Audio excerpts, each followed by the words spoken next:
Welcome to this very special Faculty of Education webinar from the Monash Q Project team. We're going to be looking at this really important issue of harnessing research to support improvement. And we're going to be sharing stories of impact from schools and from systems. My name is Mark Rickinson. I'm a researcher in the Faculty of Education here at Monash University, and I'm director of the Monash Q Project. Now, it's a beautiful evening here in Melbourne. I don't know what the weather's like wherever you're joining from, but one thing I do know is that there are lots of things to do on a Thursday evening or afternoon or morning, depending where you're joining from. And that you are here and you've decided to join us for this webinar. We're so delighted. Can't thank you enough for being here, and really looking forward to spending some time with you around this important issue. Now, I'd like to start by acknowledging the Bunurong people of the Kulin Nation, the traditional owners of the lands on which I'm joining you from today. I pay my and our respects to their elders past, present, and emerging. And I extend that acknowledgement to the traditional owners of the many different lands and countries that you will be joining from, and also include the traditional owners of the lands that other panelists in this webinar are joining from. So we've got people joining from the lands of the Wurundjeri people, the Darug people, and the Bunurong people as well. Now, we're very keen for this webinar to be an interactive experience. And so there's going to be opportunities for you to pose questions, and there's going to be times when we ask questions of you. And we really encourage you to respond and use the chat function within YouTube to respond to questions and to raise questions. So our first question, having located ourselves, we'd be keen to find out where you're joining us from. So if you'd like to use the Slido to respond to tell us where you're joining us from, because for all of us who are presenting, we can't actually see the chat within YouTube. So it may well have been people have been putting places in, but we'd love to see it coming up on screen. So not surprisingly, we've got people from Melbourne. We've got people from Clayton, which is a part of Melbourne where one of the large Monash campuses is. We've also got people from Frankston, which includes me, which is where I am on the Peninsula campus. So that's great. We've got obviously a fair few people from Melbourne, and it's fantastic to see we've got some people joining from Singapore. Evidence-informed practice has been a real development area within Singapore. And great, Indonesia, from Penn, fantastic.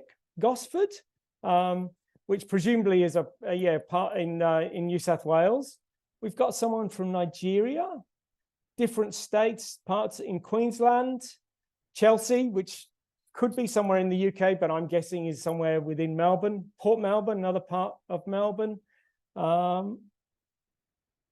don't even know where Truganina is. Brighton East, another part of Melbourne. So that's great. We've got coverage of a number of Australian states and also clearly a number of international locations. And that's fantastic. So if we go to the next slide, and apologies if not everyone had responded, hopefully you'll be up to speed with Slido so that for future questions, everyone can get their responses in super quick. I'll just talk you through the plan for this evening. So as you know, our focus is on this issue of harnessing research to support improvement.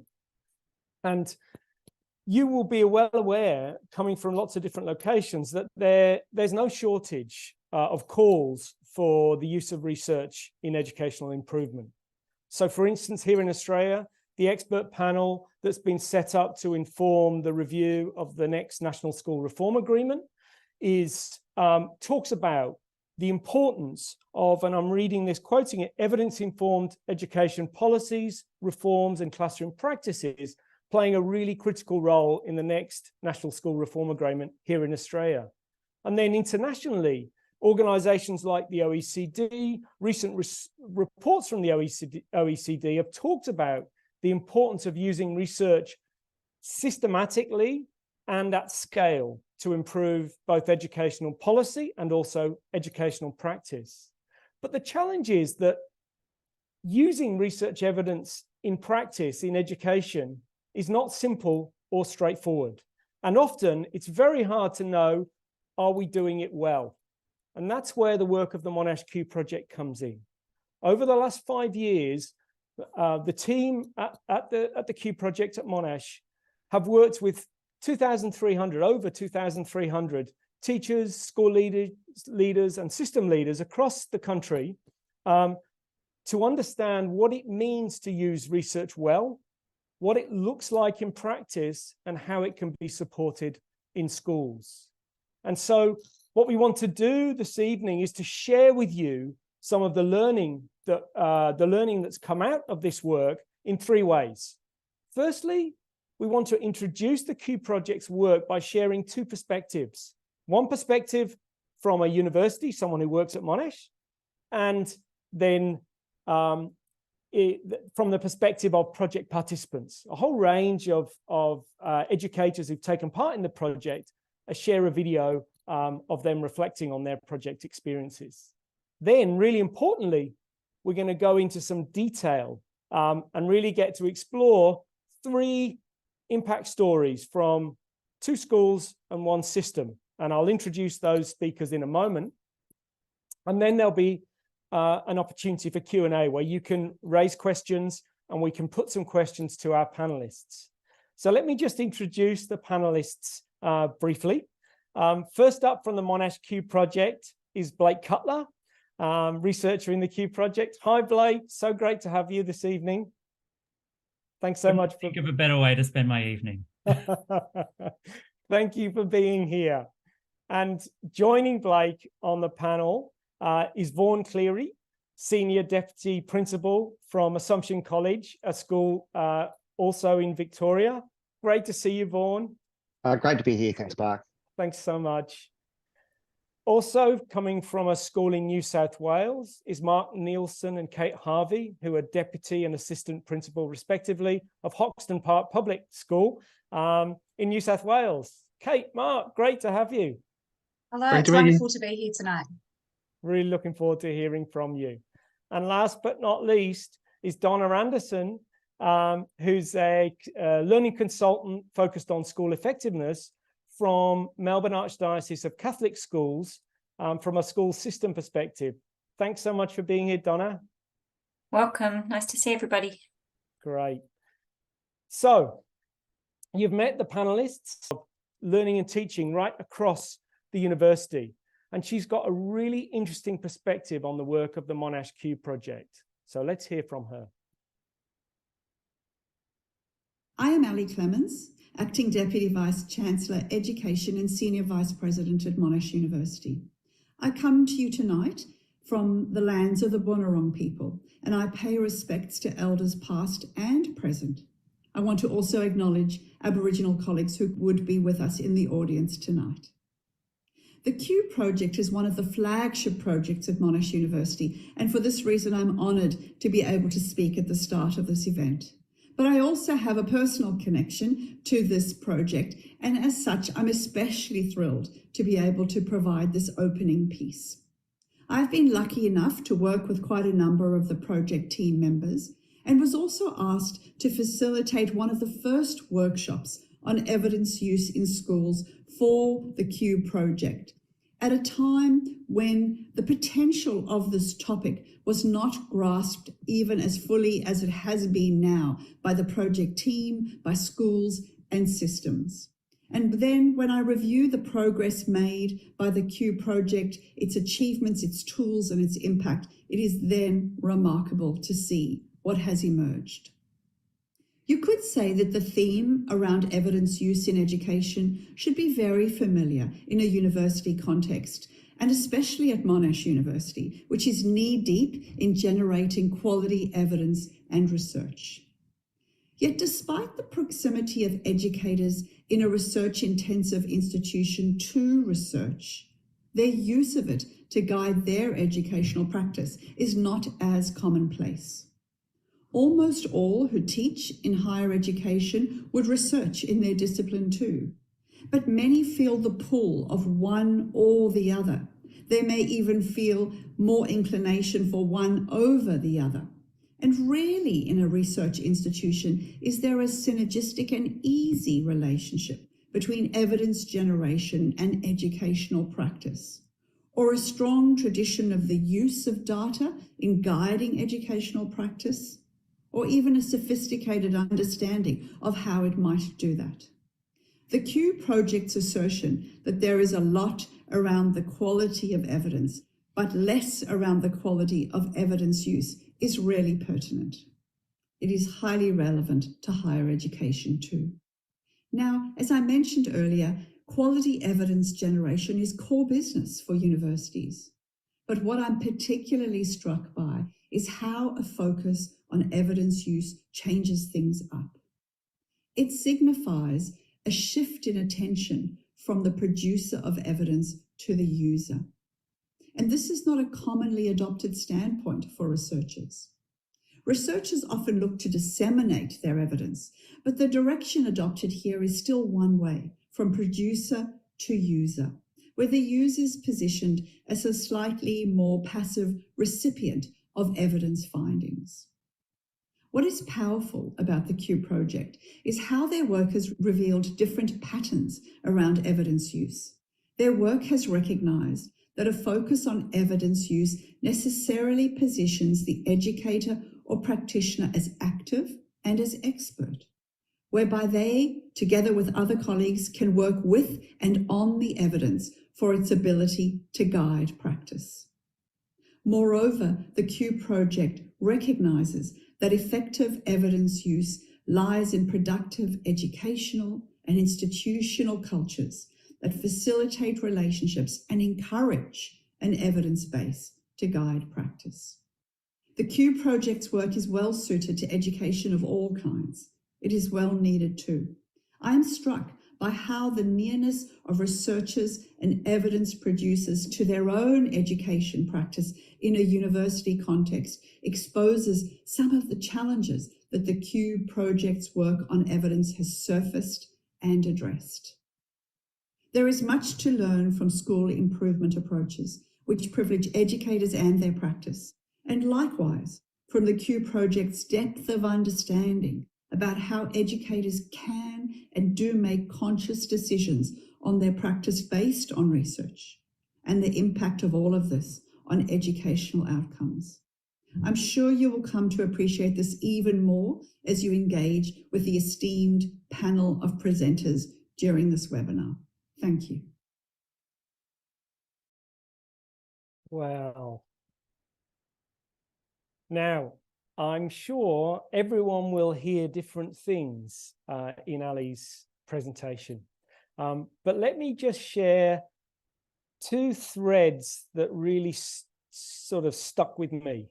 And really, Ali really helps to highlight how this challenge of harnessing research to support improvement has two things. It has relevance. Firstly, it's clear that that challenge of harnessing research to support improvement is just as difficult in universities as it is in schools. Or put another way, universities have a lot to learn from schools. So Ali talks about rarely is there a synergistic and an easy relationship between evidence generation and educational practice. And so the work that you'll hear about from the panel this evening is really cutting edge in the sense that this is not established practice, even within universities.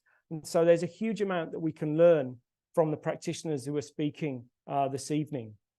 The other thing that Ali flagged up is the way in which thinking seriously about how we harness research to support improvement has real implications for how universities and other research organizations do research. So it's about challenging researchers to think from the perspective of the research user rather than the research producer. And it challenges universities to recognize and approach the use of research or research impact as an active process that's highly professional and skilled, as opposed to one-way transfer. It's a professional learning challenge, not an information transfer challenge. And Ali really helps to focus that. Also, Ali finishes, and I just want to quote from her, she finishes by saying that we all have a lot to learn from how educators can and do make conscious decisions on their practice based on research and the impact of all of this on educational outcomes. So let's hear now from a whole range of participants within who have taken part within the Q Project in schools and systems in this next video, which features a whole range of participants from the Q Project. We weren't getting the results that we should be. We had to do something different because whatever we were doing wasn't working. We need to think outside the box. We need to look at practices that might not be common use yet, however, have got the evidence that they do work, and then to be bold.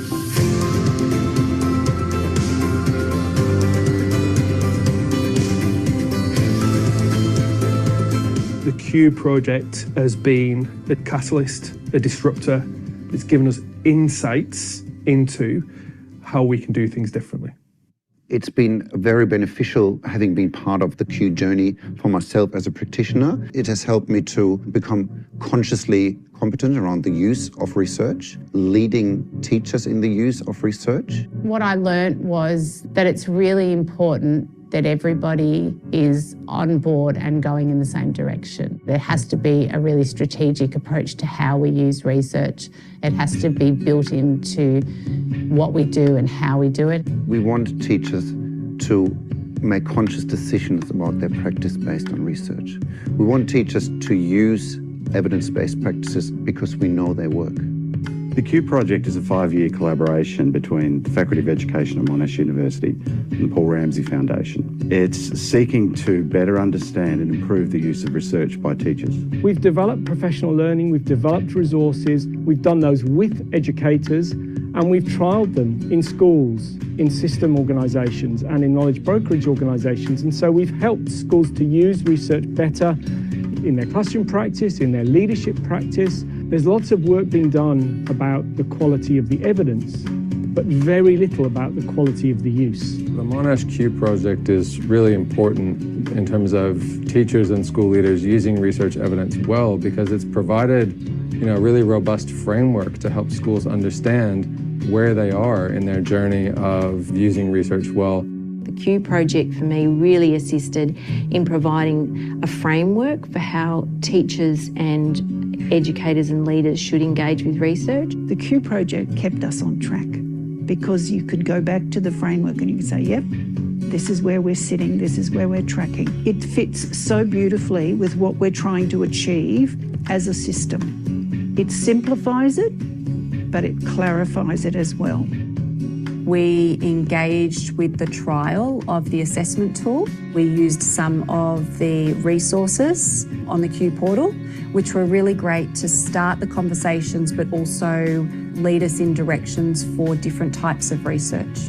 It was really fantastic for helping us to identify what we're doing really well as a leadership team and also what to work on as a leadership team. We've used the tool and have been able to track our growth in particular areas. And what I find particularly useful is the strategy that is suggested for areas of growth. Q has allowed us to intertwine the research and what we're doing at Assumption with other schools around the nation, and really has opened up our eyes to raise more questions and to be involved. My journey with the Q Project has been invaluable. It really opened my eyes to the importance of collaborating around research, also about leadership, so leading others through role modelling and through establishing ways that people can collaborate. Q has had a huge influence on the work at Max. It's made us really aware of school research engagement. One of the things that we've done through our involvement with Q is that we've put school research engagement in as one of the functions of our research strategy. I think the Q resources, the Q framework, for example, the Q suites, all of those things really fed into helping design the professional learning. The Professional learning course was useful because I was able to collaborate with a team of colleagues, and it offered an opportunity for us to come together and share insights, but also the challenges that we were facing in our different contexts. What Q's done is it's making it less onerous for school leaders and teachers because you don't have to reinvent the wheel all the time. You've got academics working with stakeholders around research evidence that will have an impact on school improvement. So you're bridging the gap between the theory and practice by acknowledging the value of research and research evidence for practicing teachers. You look at the theory, you look at your context, and you go, that is going to work. When schools are looking to the best evidence of what has worked in other places or with kids who are like their kids, it gives the best chance of those kids getting better outcomes. This is particularly important in the most disadvantaged communities because it's those kids who really need a very positive and strong school experience to help them to thrive. In those sorts of communities and contexts, the learners' needs are so much more diverse and so much more dynamic. They need to be able to identify what kinds of evidence-informed approaches will work and how can I tailor them to really work within our context. We knew that their background had significant impact not only on their behavior, but also on their capability to learn. We had to adapt our teaching by using evidence-based practices around supporting students, strongly focusing on what our students were capable of rather than what they weren't capable of. It was very strongly about meeting the students where they were at in order to move them forward. We had clear data to help teachers to understand that their change in behavior was having a significant impact on student outcomes. The unit of change in education is not a system, it's a classroom. So if we're bearing these big system ideas in mind, they have got to go through to the school and they've got to go through to a classroom. Engaging with research well means that we're supporting staff in getting from research to the classroom effectively. Ultimately, it's about picking research evidence that is purposeful and fits the context that you're in, that they're things that people have trialled and are likely to have impact. If we're not focused on the right things, then we're not actually improving their educational opportunities, outcomes in the classroom. The time and the effort that it needs, staff also see the value in it. So if you're engaging well with research, they see that the school values it, they're more willing to engage with it, and they're more willing to take the time to look at it deeply. Q has brought something else to the landscape, that is the use of research evidence in concert with the data. So it's been a paradigm shift. I think we've laid a foundation in terms of what quality use means, what quality use looks like in practice, and how it can be improved through professional learning. But there's much more work to be done, particularly in terms of how quality use connects into school and system improvement. What great research and great innovation does is it helps you to imagine the unimaginable. Be inspired by other stories. Look at stories that have worked and learn from them to use it in your context. Research matters because kids matter. We dream of a day where education is a humane experience for all of our young people. Rather than being a competitive experience, we really want it to be a cooperative one. We have a responsibility to make sure that we are using research-based practices in schools that make the biggest difference in kids' lives. We've got a responsibility to educate the next generation of people coming through our community. And so it really matters what leaders particularly do in terms of how well they engage with research to inform their decisions. The whole school community are affected, so it really does matter.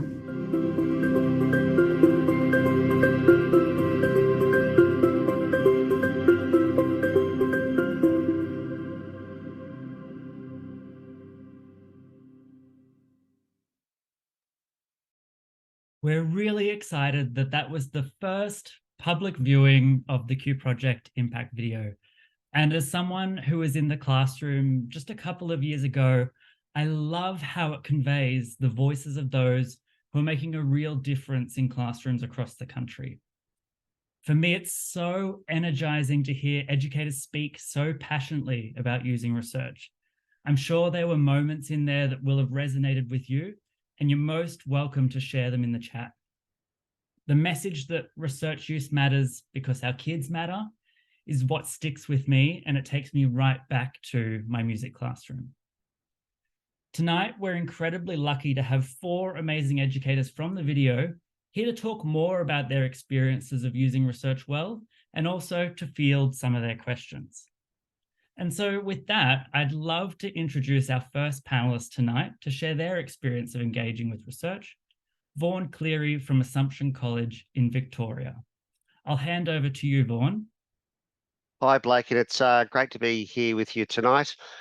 Just before the questions, I would like to just provide a little bit of information regarding our context here at Assumption. We're a large secondary school comprised of approximately 1,500 students, 60 kilometres north of Melbourne.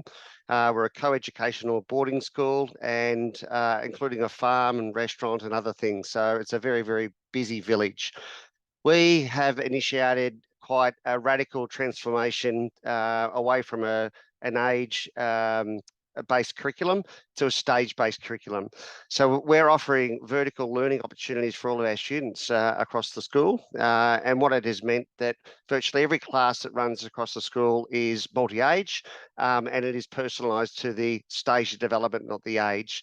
So our staff and our students and our families have embraced this concept unbelievably well. And we're 4 years in, and all of our data is indicating that our students are significantly more engaged and motivated than they've ever been before. I love that, Vaughan, and listening to the journey that you've been on over the first few years is really special for me, because when I first joined Q, I engaged with your story around the MyMap curriculum change. Was the first thing I read when I joined the team. And I remember being struck by all the different forms of research that you used to both design and then implement that initiative. Looking back on that now, can you reflect on why using research was so important for the MyMap initiative, and how are you aiming to use it well? So, Blake, the whole essence of the MyMap was it was going to be a research-based curriculum. We're in a state where it's a fairly standardised school experience for most students, and all the evidence that I come across whilst I'm doing my Masters of Educational Leadership indicated that secondary schools and the way that they were set up were completely incongruent with the needs of our students. And I just thought it was such a simple premise that we set up schools that are based around motivation and engagement. And what we used is obviously a significant range of different academics and their work. But the way we implemented the program was to simplify the message from the academic, world and put it into plain language. So both of our students and staff and parents could really understand very simply the message. So we really acted like a conduit between, the work in universities like Monash and schools like Assumption College. And so when you said around sharing it with, the students and the parents and the teachers, was it the sense that research was not just used to design MyMap, but it was also about bringing people along on the journey? Oh, 100%, Blake. MyMap would not have existed if we didn't give the whole program credibility, and our community listened to the evidence and listen really intently to what the evidence was saying. A big part of our, change management plan was to explain the why. And we used, for example, the work of Simon Sinek, quite a popular, academic. And we just explained, this is why we're doing it and this is how. And we were, engaged in dialogue with all members of the community. And because we had the evidence-based answers, they were very willing to accept it and understood the rationale behind it. And I can imagine that would be quite empowering for your colleagues tasked with delivering the new curriculum to sort of go, here's the goal and here's the journey we're going to take. What did that look like for them as they took that up in their classrooms? So, Blake, what we basically provided is the philosophy behind the MyMap, and a big part of it was using self-determination theory. MyMap stands for mastery, autonomy, and purpose. So it's a bit of a play on, the 3 dimensions that are required in self-determination. And we also used, I suppose, the metaphor of journey, hence the term mind map. So we said to our staff, here's the philosophy, here's the idea. It's really about student autonomy. And it's up to you to, I suppose, buy into the philosophy and create courses that fit within the framework. And before we knew it, we had 199 different subjects that teachers had not only proposed, that got up and running in our first year.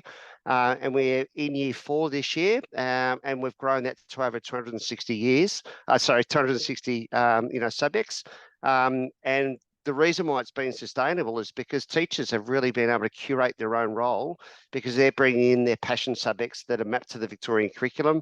And a great example, we've got some wonderful subjects from paddock to plate, because we're a rural country school, right through to archaeology, because we've got a teacher that's got an archaeology degree.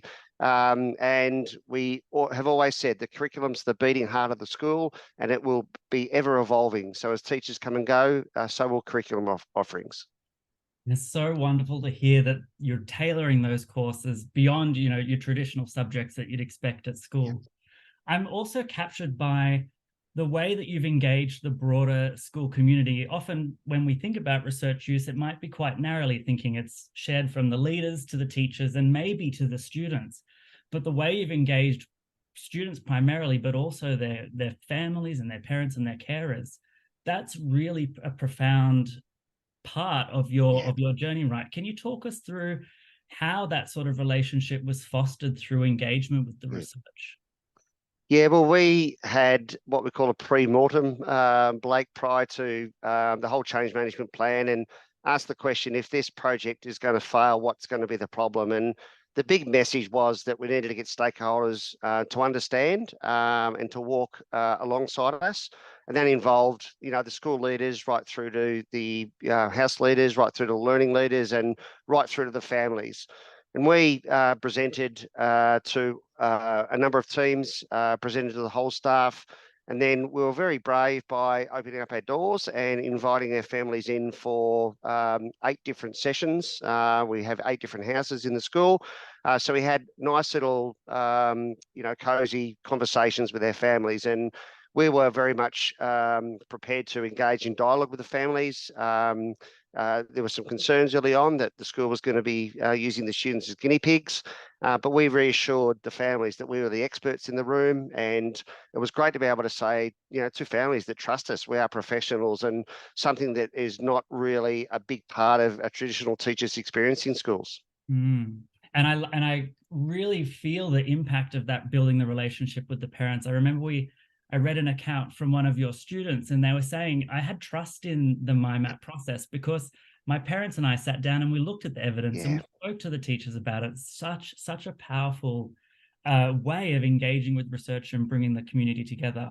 And Blake, it's interesting to hear the students themselves actually talk about being empowered and having autonomy and using the language that the teachers have used. And we're really proud of the fact that our 12, 13-year-old students can actually be starting to have pathway discussions about their own education from the middle of year 7. And that's powerful, because by the time they get into the higher year levels of schooling, they've already had a go at their own subject selections, and maybe they've made some errors and poor choices, and that's okay. That's part of the journey. And we've had the absolute pleasure of walking along this journey with you. I'm wondering, as one of Q's early supporters, how has being involved in the project been important to you and your team, and what have been some of the benefits? Well, certainly from our point of view, Blake, we have always felt that there's been a big gap between higher education and secondary schooling, in many dimensions. We have embraced opportunities to build community partnerships for the whole range of different organisations. And when the opportunity was to join with Monash Q, we jumped at it.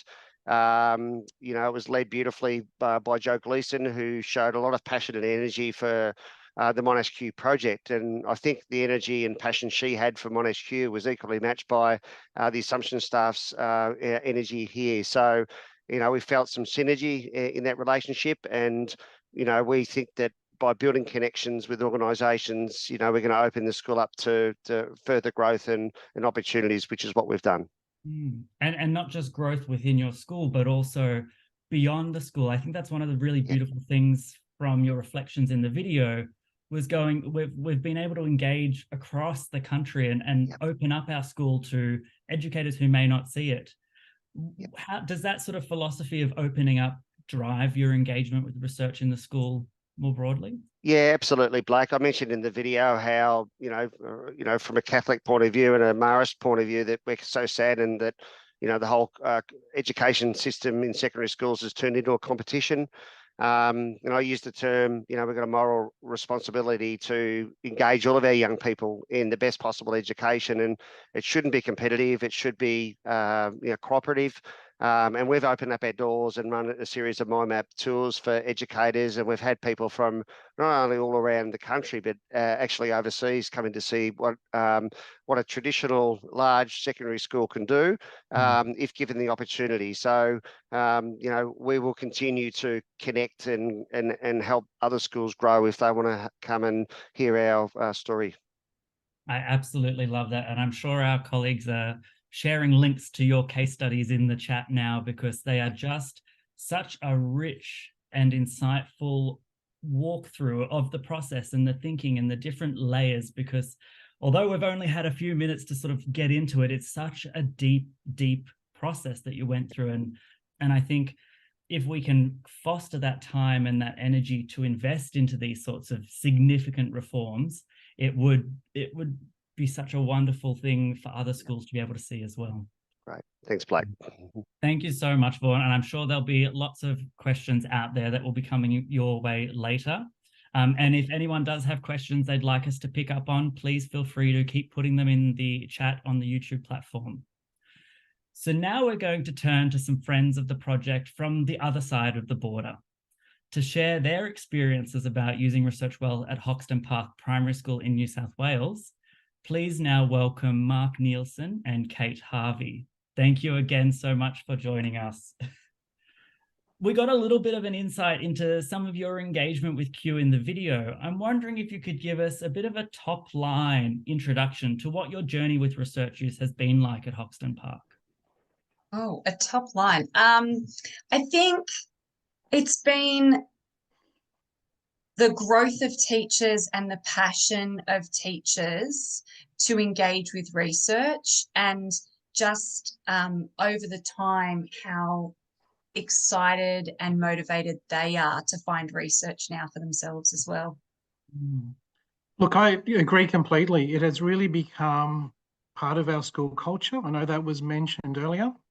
And I think we go beyond just encouraging teachers to really, I think culture is more than just encouraging. It's about having it embedded across the school throughout our systems and processes. I'm probably going in a bit more detail, but yeah, what I will also say is just a quick background for Hoxton Park Public School. It's about an hour southwest of the CBD, highly multicultural. We have diverse backgrounds. There's no single dominant background, so it's a lovely multicultural environment and a very high non-English speaking background as well. And before we jump into some of the other questions I've got for you, did that sort of context raise any potential challenges or opportunities when it came to using research? I think it meant there were many different sources of research that we needed to find, and I think it meant there were different areas that different cohorts or what we needed at the time, especially in English, was one of our early focuses, reading and writing in English. It meant we really had to delve into lots of different research. I don't really think it had a big impact on our community or what we picked, the research we used in that area, I suppose. No, I do agree with you, Kate. I don't think it did. And I think it raises the question of what difference does it make your context? Because we can look at context and say that is a variable, which it is a variable, and research being the more universal. And I think it's very easy to say, well, you've got a different context, therefore this might not apply to your school. So I think it's about maybe not knowing necessarily, because I think that's a, to say that we know what to do is a bit strong, but we might do what Simon Breakspear says, which is, what's your best bet? What is the research evidence telling you? Then trialing it in your school, gathering some school-based evidence to see, did that work in that context? And of course, that will confirm or deny. And I think that's something that is a real strength of ours, is that ability to utilize the research as a school, gather some school-based evidence, and then say, okay, this is what's working. This is what our children need. The only thing I will say about context is that, as Kate said, there is a very strong focus on literacy, because prior to school, our students, many of them have very limited exposure to early literacy and numeracy, and socialization, and many other health and educational challenges that come with a low SES context. There's such beautiful reflections, and I think that's a real strength of your approach, is that my reading would be that it's quite a purposeful approach to research. You're very mindful of your context and the particular nuance of that. And so you've gone and purposefully got all different parts of research and put them together and thought, well, this will be our best bet. I really love that phrase. I'm also captured by your experience, and it's such a powerful illustration of having a clear vision for research use as the school's leadership team, and then the dedicated effort you put into building that culture of research use over time. Can you tell us a bit about the key aspects of quality research use that have helped you to build and sustain this culture? Yeah, it's taken quite a few years to build the culture and have it sustained across the school as we've had new staff come in and out. But I think we were really fortunate. Our principal knew that research was what we needed when she came to our school, and she had a drive and a vision for it, but she brought the leadership team along with her. So we really did start small, but school-wide. And we used outside partners to help us get into research. So Training 24/7 and teaching sprints really got us in early on. It took the weight off the leadership team for sourcing all the research on our own, but also built our capacity as a leadership team to source research, understand it, unpack it, and then help our staff to come along with us with that. In that process, we also built strong systems and protocols for our school. The principal was adamant that it was valued, research was valued. So we reduced administration as much as we could, and we built research into that administration time. So we didn't add it on. It was part of just what we did. I think there was also a strong focus on the leadership team taking the weight off the teachers to find research. So when we started, we didn't have the Q suite. And so we would research, we would find it as a leadership team, and then we would help out our teams and the teachers unpack it. And as Mark mentioned as well, that whole process of finding the research, collecting data, and then seeing the success. And I think that really was a positive impact for staff because they saw the value in it. And then as we've gone along, we've added layers to it. So once that became embedded, we then added another layer of research in other areas.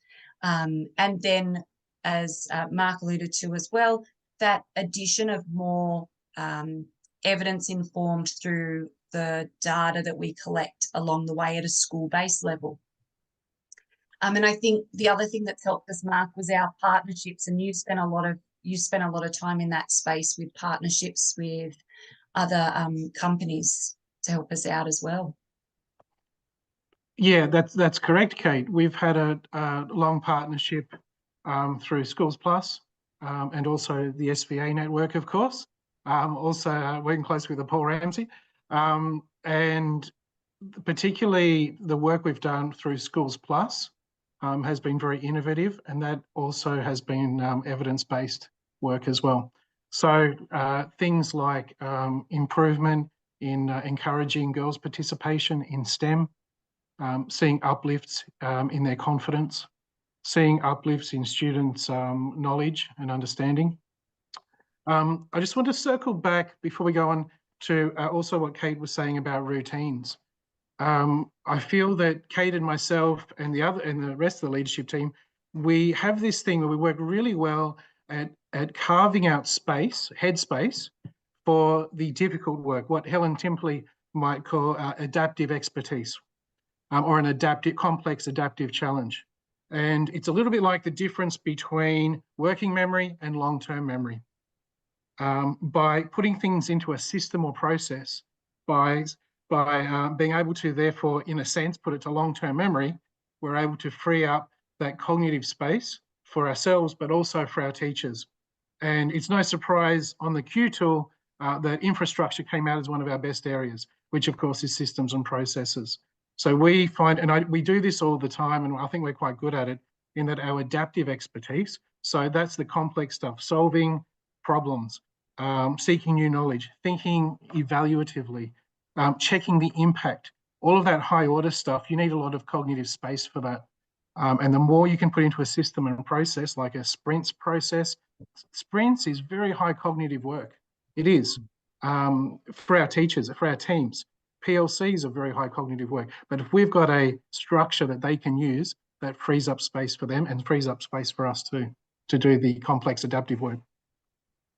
And I really appreciate your openness as a leadership team, because there's some really key things happening that you've done and you've built in your school for this culture to sustain over time. You know, you've got the vision, but then you as leaders have modeled it. You've walked it alongside your colleagues.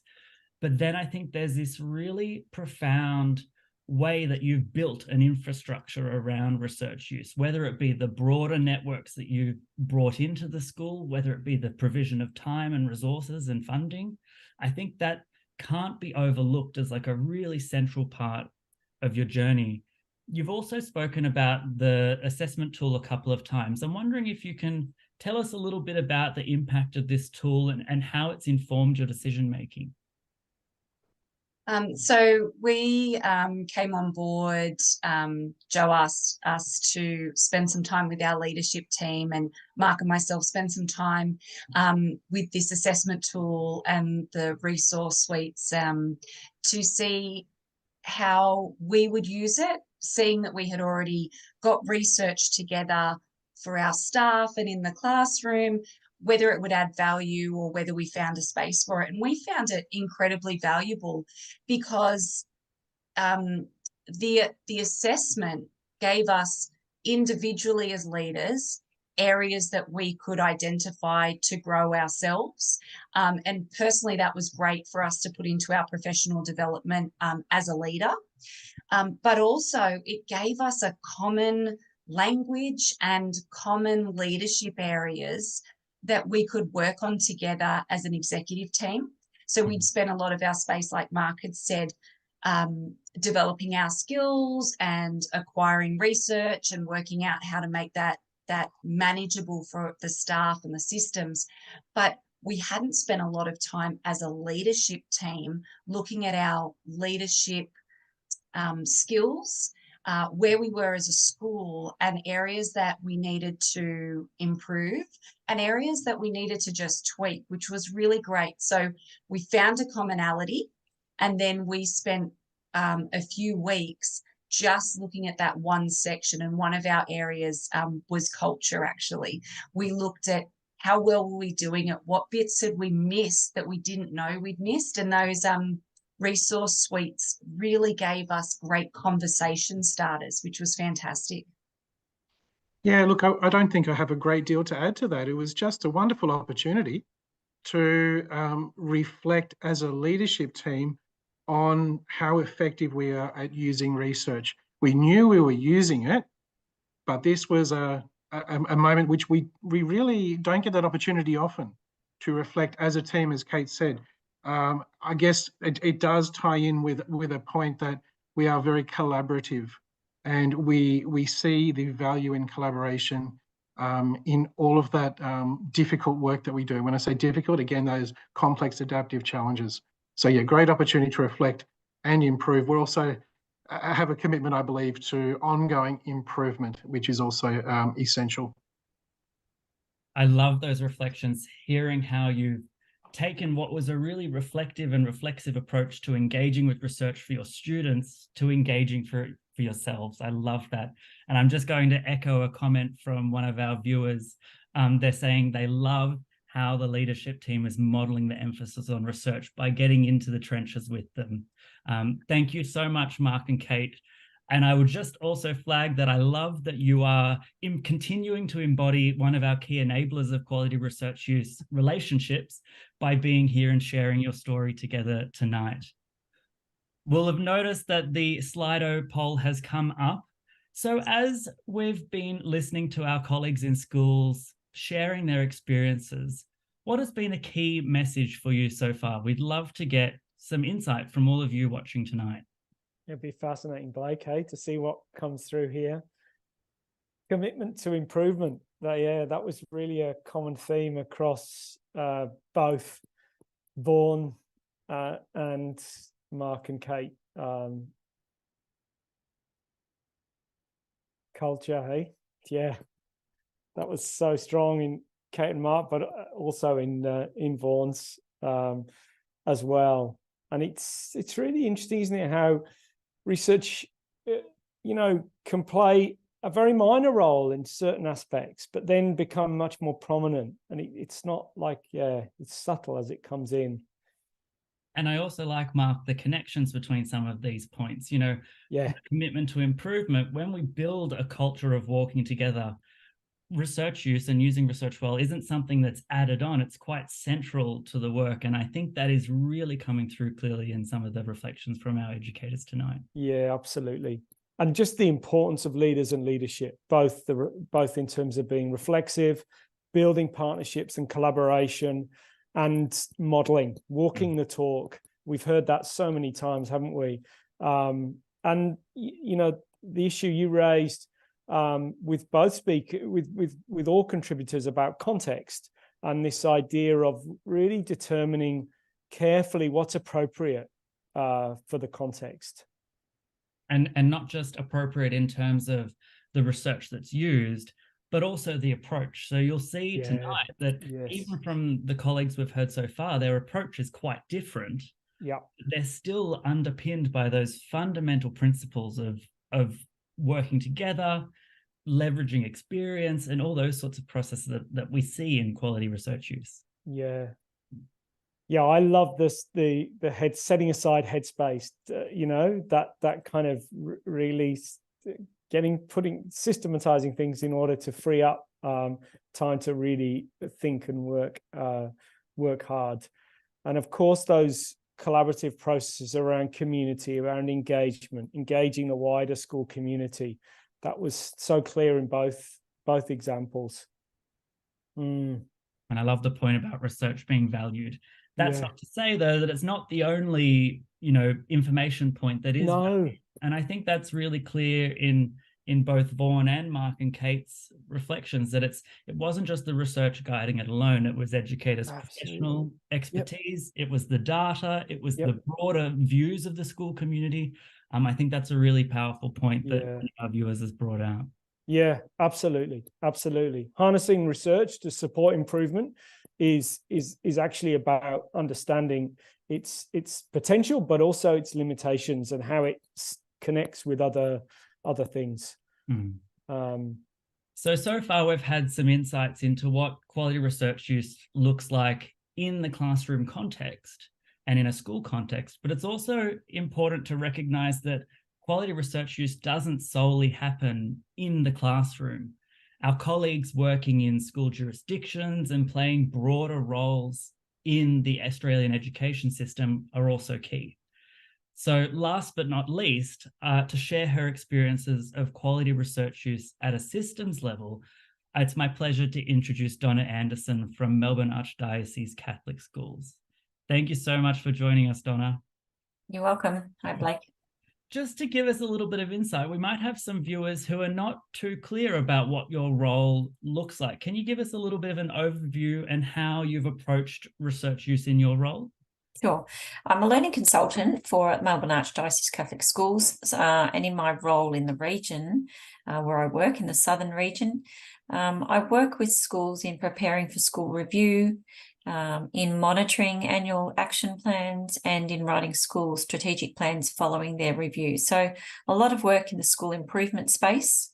Along with some colleagues, I run an improvement network where about 55 Catholic primary school leadership teams come together. So we have one of those days today. We have about 200 to 220 people in the room, leadership teams, all working on school improvement. So I and my colleagues have supported them in a couple of ways. And one of them is really to find out what their priorities are in their strategic plans. And we've tried to support those strategic plans by curating research for them. So we knew, for example, there were quite a few schools in the region working on feedback. And there are a number of other schools who are really investigating student agency and wanting to improve in that area. So those areas where we could say, yes, there's a whole lot of schools in this region who are trying to improve it. Let's give them some research that they can use and take back to their school staff and to discuss in their own context. I love that. And it also links back to what Mark and Kate were saying a little bit earlier, a similar process of making the evidence available, helping people work through it. One of the things that I've loved in working with you over the last couple of years is your passion and interest in research use. It's so uplifting. Can you talk to us a bit about how you've leveraged that passion and championed research use in your role? Yeah, probably in a number of ways. I work for an organisation that constantly promoting the use of evidence-based practices, and I'm studying myself, so I use research a lot myself. But I think it really came to me through my involvement in the Q Project about the importance of, as an organisation, really knowing what research we're talking about when we're talking to teachers who we advise as consultants about using research-based practice. It just came to me that we don't have a lot of opportunities to come together to talk about, well, which research are you referring to when you're talking about evidence-based practices? And I work in multidisciplinary teams, so I work with some maths consultants and literacy consultants, diversity consultants, and I've had opportunities to work across these teams and to discuss our beliefs. For example, student agency was one of the ones that we came together to research, to then provide some research information to schools who are working in that area. And it really came to my mind that each of us from the different groups that we belonged in had different opinions and different ideas based on our experiences and the research we'd been reading in our field. So coming together was an eye-opener for me. I just presumed, I suppose, that we would all be on the same page. So it wasn't until we actually came together to collaborate around the research that we realised that we all came from a slightly different angle, and using the research really helped us to get a shared language and a shared understanding about what we each meant by student agency. So that's one example. School improvement is the other one. So that's a big part of my work. And I think being able to share the research with schools gives us credibility. It also helps us to get buy-in. So once people can see the research, they often say, okay, now we understand why we're doing it. And it also, saves people time. I think in our organisation, we really try to support schools. And if we could do that by saving them some time to collate some research that they can take away and use in their context, I think we're doing our job. And I love your point around the research forming part of the conversation in building the shared language, and not just that there was a need to do that within you and your colleagues at the system level, but also building those connections with schools and when you're working with educators more directly. I love that I get the sense that you've taken on your mission to sort of model quality research use in those sorts of interactions with your colleagues. yeah, that is a big part of it. I think I'm, you know, through the use of the Q assessment tool, leadership was one part of it, and that made me really reflect on my own leadership. As I said before, I use research a lot myself, but leading others was probably one thing I hadn't considered a lot. So yes, we do try to model that research, and I think, you know, modeling is one thing, but you do it when you believe that it's valuable at the same time. And like I said, if you want people to buy in, if you want them to believe in what you're saying, if you want them to follow down a certain path, then the research really helps to get that buy-in, and people understand the purpose and understand that this is something that's proven in lots of different places, and it's not something that we're just basing on our opinions. And I really enjoyed working with you as part of the Q Project Professional Learning Program, where we were developing your own research use skills and knowledge. Even though you've got a really strong foundation to start with, what advice would you give to other jurisdiction leaders about their own research use professional development? I think the professional development provided by this course was fabulous, and I would love lots more people from my organisation to be involved. I think it really helps you to be a lot more discerning about the research that you use, a lot more rigorous. There are lots of tools provided to help you do that, to identify quality research, but also it raises the importance of collaboration. And I think when you're working for a big organisation, collaboration around the research is really important. You don't want people going off and saying different things from the one organisation. So collaborating around the research to come up with shared understandings is really key. So this course is one place for people to start, but making time within the organisation for talking about research is really key. And it comes back to that sort of mention around time that we've had coming up throughout tonight's webinar, where it's really difficult to carve out not just time, but quality time. And I love how you've approached that really purposeful building of collaborative time with you and your colleagues. Thank you so much for joining us, Donna. And we've had a comment from the audience around system collaboration with schools is so valuable. So it's just a massive, massive kudos to you and your colleagues for the wonderful work you're doing, building a whole system-wide culture of research use. Thank you so much, Donna. So let's turn it over to all of you again for another Slido poll that you've just seen pop up on the screen. Donna's experience gives us a little bit of a picture of over the fence of a different way of using research well. What's a key message that stood out to you about research use at the system level so far? It's great to see this coming through. Hey, Donna. Research use, professional development for school leaders, that's brilliant. That echoes one of the comments that was shared in chat that came through to us as well. And the role of collaboration with different within multidisciplinary teams, and that way in which you talked about the sharing of knowledge and insights is really, really interesting. I like the point, Mark, around research use PD for school leaders. Often we get in schools a lot of content-focused PD. Yes, yes. But I think one of the things that Donna's story really highlights is that it's almost a bit of a meta-level approach. It's about the process rather than the content. And so when you've got those principles around the process really clearly, you can almost sort of fire it off at all the different potential content areas that you might encounter. Yeah.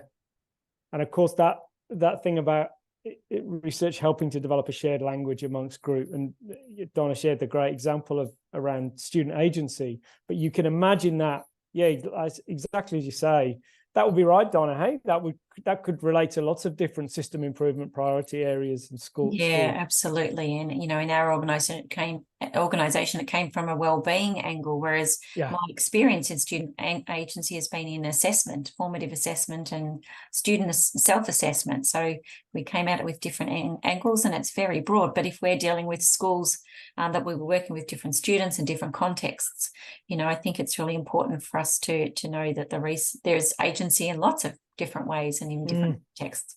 Yeah. And this issue of collaboration between systems and schools, I mean, as someone in your role, you're a learning consultant, you're in and out of schools all the time.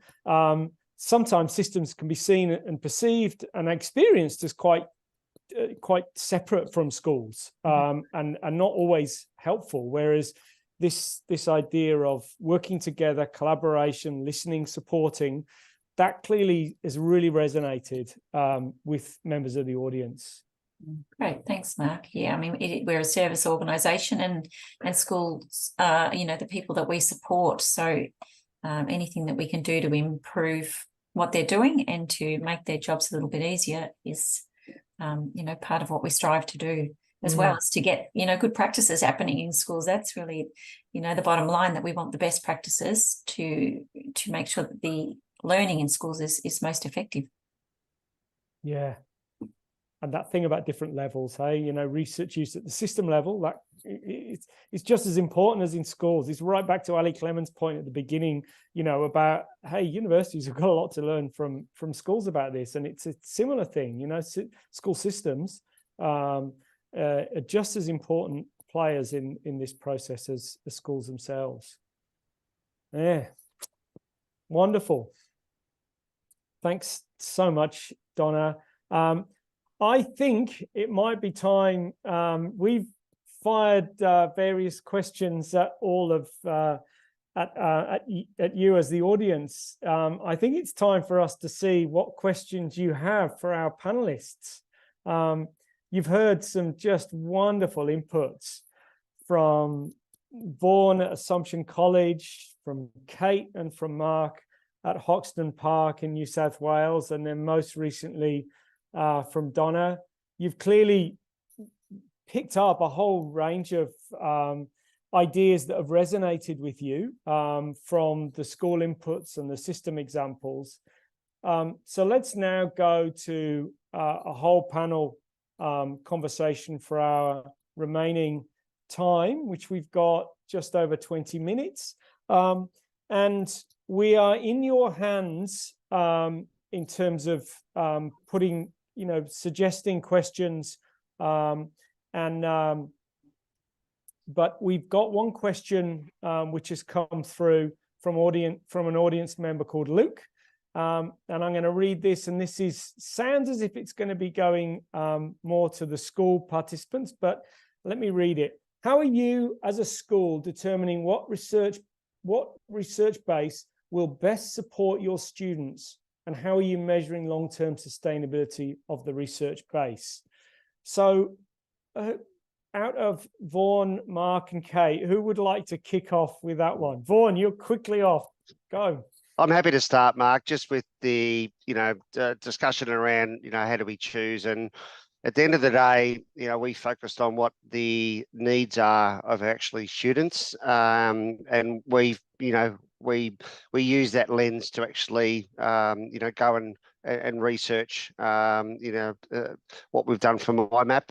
On top of MyMap, we've used research in many other ways. And I'll give you a great example. There was quite a flurry of excitement in the media a year or two ago about the use of mobile phones in schools. And, a lot of people had very quick opinions and had knee-jerk reactions in regards to how their own individual schools were responding.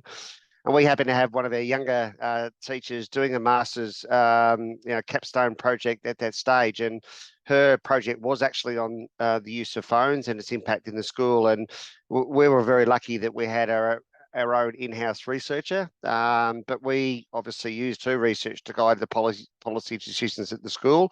So I think every school will have different needs, and going to the research to meet your needs is so valuable. Fantastic. Thanks, Vaughan. Mark or Kate, did you want to comment on this? How do you choose and how do you sustain? We use quite a few different research bases. So early on in the piece when we were working with research, we started around Simon Breakspeare's teaching sprints, which is similar to spirals of inquiry. But in that, there was an extensive research base that we could work from. And it was all areas, mathematics, research, learning sciences, all of those types of things. So depending on the focus of the team and the needs at the time of what their sprint was on, that was the research, one of the research bases we went to. I think as a leadership team, we also spent time each week at our leadership meeting. If we were unsure where to find research from, we used each other to see if anyone had found research. And we spend a lot of time purchasing lots of books. And our principal does the same for us. And so we spend a lot of time doing that. And we did do a lot of work around cognitive load theory and Rosenshine's principles, which fit into a lot of the needs base that we had. And then we found external companies as well for our professional learning communities. And I think we even got research from Social Ventures Australia as well in our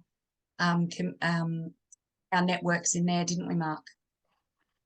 Yeah, we've sourced research from many different areas, and it's not about necessarily ascribing or being attached to one or the other. It's far from it. We actually want to embrace the complexity of research evidence. I know that sounds a bit like, because everyone wants a simple, perhaps, approach, but we recognize it's far from simple. And that we've been on a journey as a school looking at, well, what is the research evidence, for example, around effective collaboration? What are what about feedback? What are the different kinds of feedback? Well, turns out there's quite a few. Turns out there's quite a few different when you unpack collaboration, when you unpack feedback, teacher to student to student, and each one has different strategies, a lot of evidence for all of those. What is the evidence around design thinking? What's the evidence around creativity? So it's about being, again, I'll come back to that word, being adaptive expertise, around being highly flexible and agile as a leadership team, and carving out space to do that investigative work, investigation. And it is definitely about putting having the student needs front and center. But there's a lot of wonderful tools within sprints, for example, one of them being a heat map, where it helps you, it's a practical tool to help you identify what is it that teachers are having difficulty with. What are the areas that teachers need support in terms of their pedagogical practices, and what are the areas that are high impact? So it's about matching those things together, and then in doing investigation, what do the children need to learn? So it is complex and difficult work, and it is also comes back to that idea of routine expertise, of carving out time, having systems and processes to give you the luxury of time to do that complex work. Fantastic. So, Luke, I hope that's been helpful, those responses. I mean, what I'm hearing loud and clear is it's absolutely not about jumping at research. It's very much about what are the issues within the school. It's driven by real issues and needs, but being quite strategic about that. And then in terms of accessing research, it's throwing the net really wide, thinking about what are the resources within the school, like Vaughan's colleague who happened to be doing some work on that issue, but also thinking about what are the external networks that we can draw on. And it's really respecting that there isn't an easy, quick answer. It's going to take some time. Thanks so much from that. Let's go to a second question from the audience, which comes from Hokseng Hauer. And this audience member is asking, in a conservative environment where decision-making is highly centralized, how would we ideally introduce the concept of evidence-informed practice or best practices? So I'm thinking I might come to you, Donna, for this one from a sort of system perspective. Now, clearly, this audience member might be coming from a different context to, Melbourne Archdiocese of Catholic Schools, but there's this idea that, in a way, how do you support a move towards evidence-informed practice if it's going against the grain of school culture or system culture or something like that? Would you have anything to share on that, Donna? It's a difficult question, probably without understanding a lot about the context where this comes from. But I think I would reiterate what Mark has just been saying, really, is that you need to identify the need for the research. You know, is it a problem of practice with the teachers? Is it student learning data that you're noticing that something is lacking? And once you do that, then there's kind of a buy-in usually from people to say, well, what can we do to improve this? What can we do to help teachers? What can we do to improve student learning in this area? Which kind of opens the window then to go and find the research and say, well, in this country, they've done this, or in this context or school, they've done this and this was successful. So how about, you know, this is one idea that we might use, or this has been trialled in many, many schools. Perhaps that's what we need to think about or talk about at our school. So I think people often more open to the idea of, you know, finding research and searching for research to support them if they've got a very clear identification of the need or the problem. Yeah, that makes a lot of sense, Donna. This issue of being driven by the specific needs and context that you're in. I'm also kind of wondering whether Vaughan, Mark, or Kate might have any kind of suggestions. Now, you're all in schools where, you know, you're along the journey of using research and building a research-informed culture. But what sort of suggestions or advice would you have to audience members who are, you know, kind of very early in their own or their organization's research use journey? What might be just like some first steps that an individual educator or a leader, you know, could take in terms of research use? Vaughan? Yeah, Mark, my strong encouragement is for young leaders and educators, don't wait for others to make decisions for you. We love the fact that assumption that, you know, we've had the autonomy to make some significant changes for our community, which have been really welcomed, and that would never have come from above. And we really think that having schools at the forefront of, you know, significant educational change can, you know, filter up to policymakers to potentially, you know, liberate the whole education experience moving forward. So just be brave and don't assume a system that in place is there for any logical or rational reason. It's probably just been there because it's tradition. Good on you, Vaughan. Great advice. Mark or Kate, did you have any kind of you know, tips for people just starting out on the journey? Look, my advice would be build your own knowledge, start reading, start looking at some of the very popular and well-known authors, and also look at what's within your sphere of control. I think that's a good place to start. And I think we need to interrogate, when we talk about system change, what that actually means. And wholesale change is probably neither possible nor desirable. And I think a lot of the strength that I see from working in a school, making change, is that it is making big impact with small changes. And I think that's the strength of particularly the sprints process of PLCs. It does work at the very small level of incremental improvement. That is what teachers are already very busy. They have a high workload.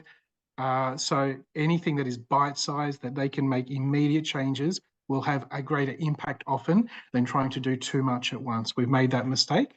And so, yeah, so start small would be my advice.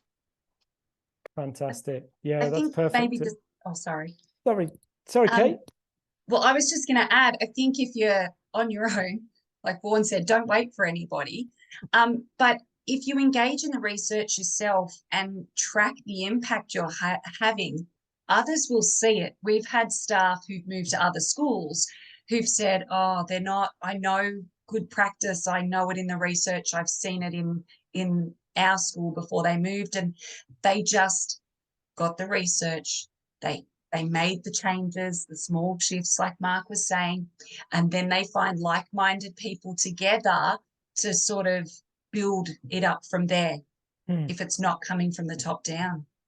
That's interesting, Kate, because there was a question raised by, I think, an audience member called Luke around impact and tracking impact. So at Hoxton Park, what have you done to kind of track the impact of initiatives, that you've introduced through, the different kinds of processes that you've talked about?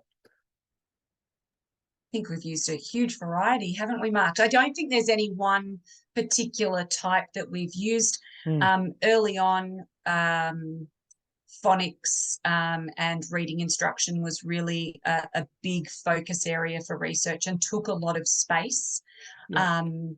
And we then used numbers and data and spreadsheets, and we could show that the impact we were having and the growth we were having. But in other areas, like some of the areas that Mark works in with the 4 Cs and collaboration and communication, it's somewhat more observational, but still there's this sense of check at the beginning and then check partway through to see if you're having an impact, whether it's number data, observational data. And even some of the positive things we've heard from ours is the teachers' celebration. My kids got it. And just their excitement when they use the research and they see the impact in the classroom and the growth of the students. Yeah, absolutely. Look, I agree. I think it's really important that we are able to say as a school and as a leadership that what we are doing is having an impact, which means can we measure it? So the work we've been doing over a number of years on various projects with Schools Plus in particular has been looking at 4 Cs, so creativity, collaboration, particularly those 2 areas, other areas too, and particularly Kate mentioned observational. So it's looking at, and we can speak more broadly or speak to capabilities more generally, and that observational does tend to be the primary way that you're going to gather some assessment. There are other ways, other qualitative ways, like doing a focus group or a survey, but observing students, it's very similar to what at Melbourne University, they talk about new metrics.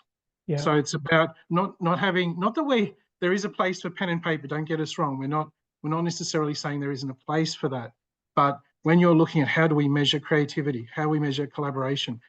So it's work that takes time.